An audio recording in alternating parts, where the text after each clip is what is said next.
經引導。羅伯特·路易斯·史蒂文森。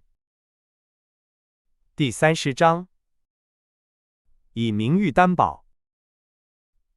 我醒了，說實話，我們都醒了，因為我看見連哨兵也努力站直身子，他先前幾乎是靠在門框上睡着了。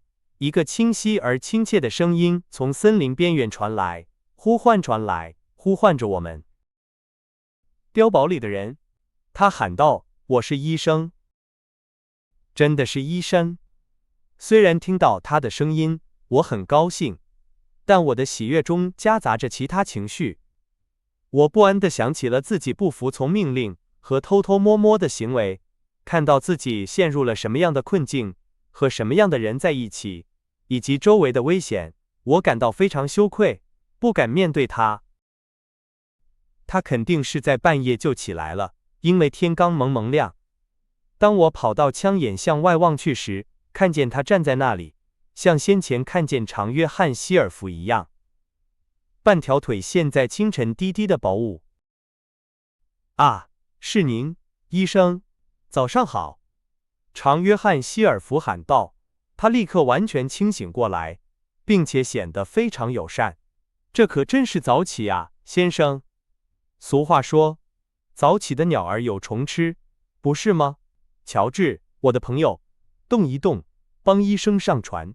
大家都很好，您的病人，非常好，非常高興。他就這樣不停地說着，站在小山頂上，拐杖夾在胳膊肘下，一隻手扶着木屋的牆壁。無論是聲音、舉止還是表情，都和以前的約翰一模一樣。我們給您準備了一個小驚喜，先生，他繼續說，我們這裡有一個不認識的年輕人。呵呵，一個新的船員和客人，先生。他看起來狀態很好，像小提琴一樣完美。他睡得像個管事一樣，真的整晚都和約翰肩並肩地睡在一起。利弗西醫生已經走到了柵欄的另一邊，離廚師很近。我聽到他問話時，聲音都變了。是吉姆嗎？正是你認識的那個吉姆，活生生的。常約翰·希爾弗對他說。醫生立刻停了下來，雖然什麼也沒說，但過了幾秒鐘，他才重新邁開腳步。好吧，好吧，他終於說，職責是第一位的，快樂在後面。也許您自己也會這麼說，希爾弗。我們去看看您的那些病人吧。一會兒之後，他走進了碉堡，鄭重地向我點了點頭，然後開始為病人們看病。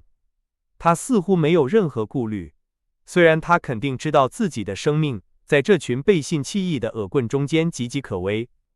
他和他的病人說話，就像在對一個平靜的英國家庭進行一次普通的職業拜訪一樣。我想，他的行為方式對這些人產生了影響，因為他們對待他就像什麼都沒發生過一樣，好像他仍然是船上的醫生，而他們只是忠誠的水手。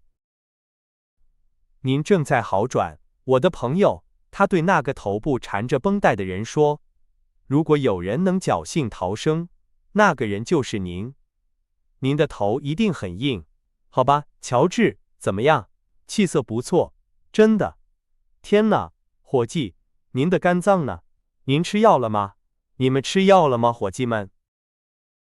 吃了，先生，摩根回答。你們看，既然我是叛亂者的醫生，或者我更喜歡說是監獄的醫生，利弗西醫生用他最友好的語氣說，我認為重要的是，不能因為我的緣故，讓國王陛下，願上帝保佑他，損失一個人，或者讓他上絞刑架。強盜們互相看了看，但他們忍住了玩笑，沒說一句話。迪克不舒服，先生，其中一個說。真的嗎？醫生回答。來吧，迪克，讓我看看你的舌頭。天哪，他要是感覺好才怪呢。這個人的舌頭足以嚇跑法國人，又是發燒。我明白了，摩根說，那是由於破壞聖經造成的。是的，正如你所說，因為你是一個無可救藥的蠢驢，醫生回答，而且沒有足夠的常識來區分乾淨的空氣和有毒的空氣，以及乾燥的土地和骯髒惡臭的沼澤。我認為這很有可能，當然，這只是一種看法，你必須經歷很多痛苦才能擺脫這種瘧疾，竟然在沼澤裡紮營。我很驚訝，希爾弗，您比許多人聰明，包括他們所有人。但是，據我所見，您根本不知道如何保持健康。好吧，他稍後補充道，在給每個病人服用了相應的藥劑之後，他們以一種真正有趣的謙卑態度服用了藥，更像是收容所的學生，而不是嗜血的叛亂分子和海盜。好吧，今天就到這裡。現在，如果你們不介意，我想和那個年輕人談談。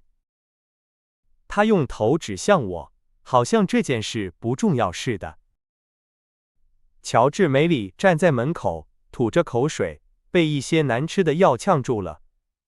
但是，當他聽到醫生提議的第一個字時，他迅速轉過身，咒罵了一句，喊道：“不行！”長約翰·希爾弗用手掌重重地拍了一下木桶。“安靜！”他吼道，像一頭真正的獅子一樣看着他。“醫生，”他繼續說，恢復了平時的語氣，“我正在考慮這件事，因為我知道您喜歡這個孩子。我們都非常感謝您的善良，而且，正如您所看到的，我們已經信任了您。我們喝您的藥就像喝格羅格酒一樣，而且，我認為，我想出了一個對我們大家都有利的好計劃。霍金斯，你能不能向我保證，雖然你出身貧寒，但你是一個年輕的紳士？你能不能以你的名譽向我保證，你不會逃跑？”我高興地答應了他。那麼，醫生長約翰·希爾弗說，請您走出柵欄，在離柵欄幾步遠的地方停下來，然後我會帶着這個孩子到那裡。而且，我認為，你們兩個可以通過槍眼說話。祝您今天愉快，先生，並向特里勞尼鄉绅和斯莫利特船長問好。不滿的聲音爆發了，只有長約翰·希爾弗杀氣騰腾的目光才得以控制。在醫生走出小屋後，再次爆發。長約翰·希爾弗被指責玩弄兩面派，試圖單獨達成和平協議，犧牲他的同夥和受害者的利益。總之，他所做的一切都完全是他實際上正在做的事情。在我看來，在這種情況下，這是如此明顯，以至於我無法想象他將如何平息他們的憤怒。但他比其他人聰明1倍，而且昨晚的勝利使他在他的同伴的思想中佔據了很大的優勢。他對他們大聲責罵，你們可以想象得到。他說：“我必須和醫生談談。”他把地圖在他們面前晃來晃去。他問他們是否能承擔起在即將開始尋寶的同一天就撕毀協議的後果。不行，該死的！他喊道，我們會在適當的時候撕毀它的。在那之前，即使我必須用白蘭地擦他的靴子，我也會欺騙那個醫生。然後，他命令他們生火，然後一瘸一拐地走了出去。拄着拐杖，一只手搭在我的肩膀上，讓他們陷入一片混亂之中。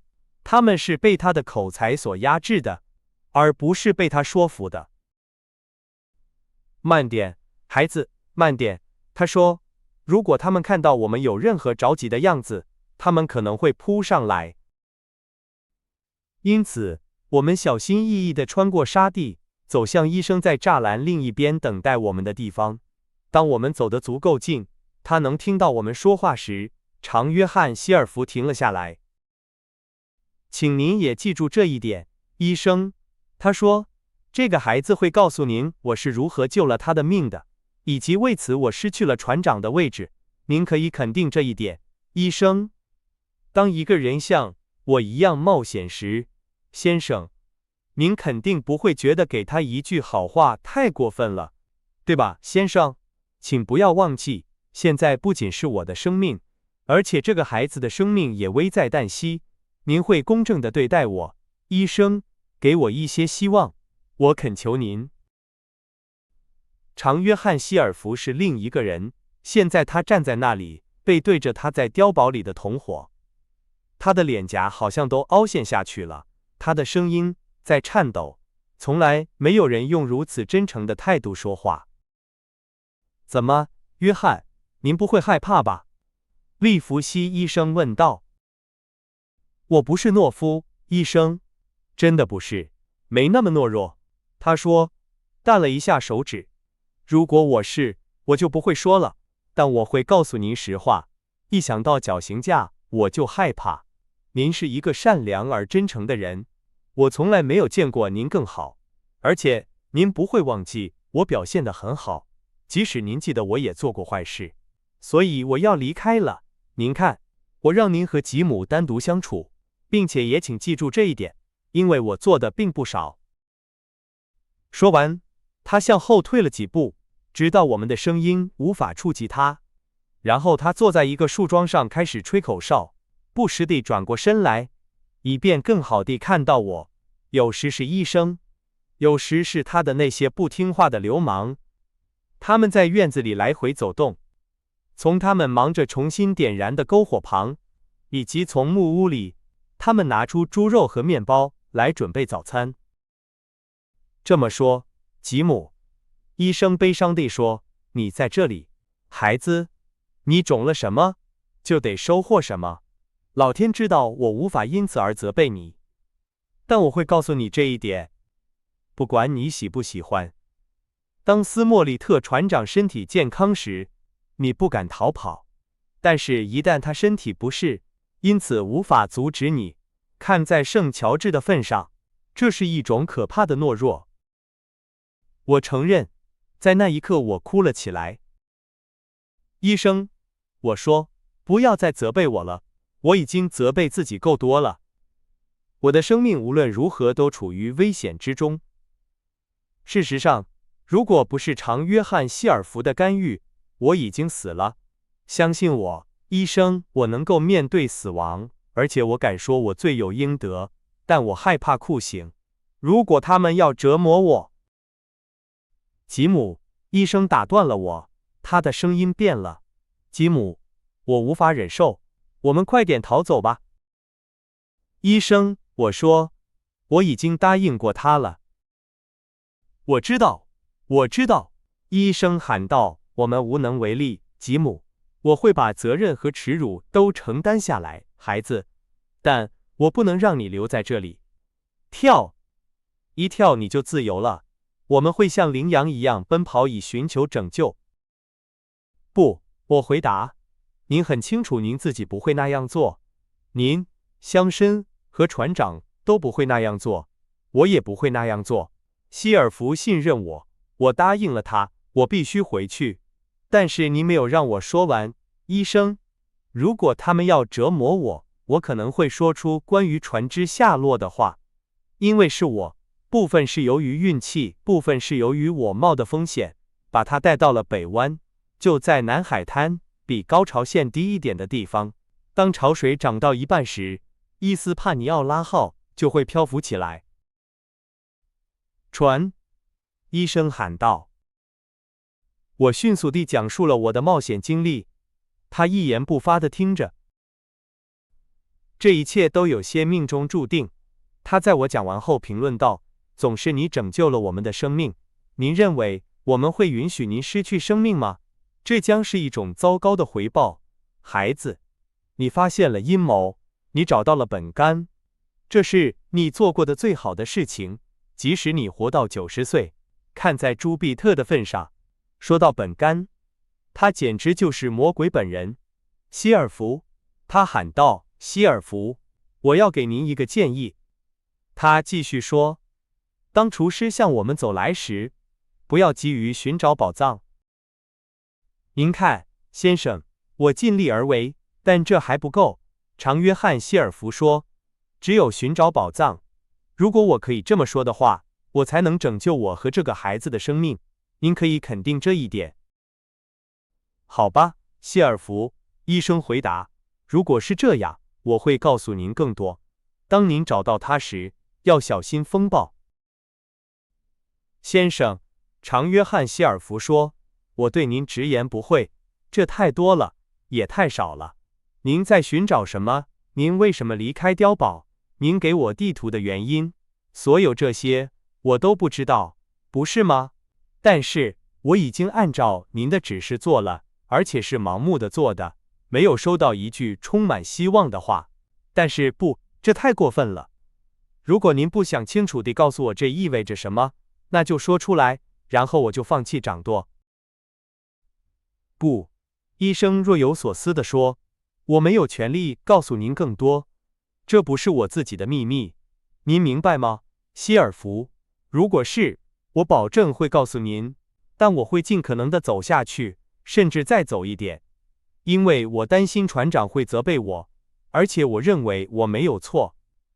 首先，我會給您一點希望，希爾福，如果我們都能活着走出這個狼窩，我會盡我所能來幫助您，除了作偽證。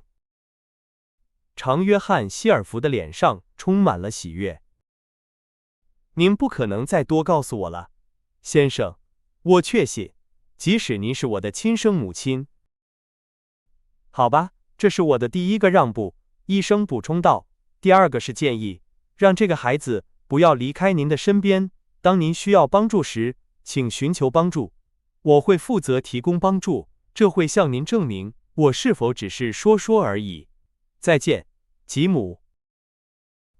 利弗西醫生隔着柵欄和我握了握手，向長約翰·希爾福點了點頭，然後快步走向森林。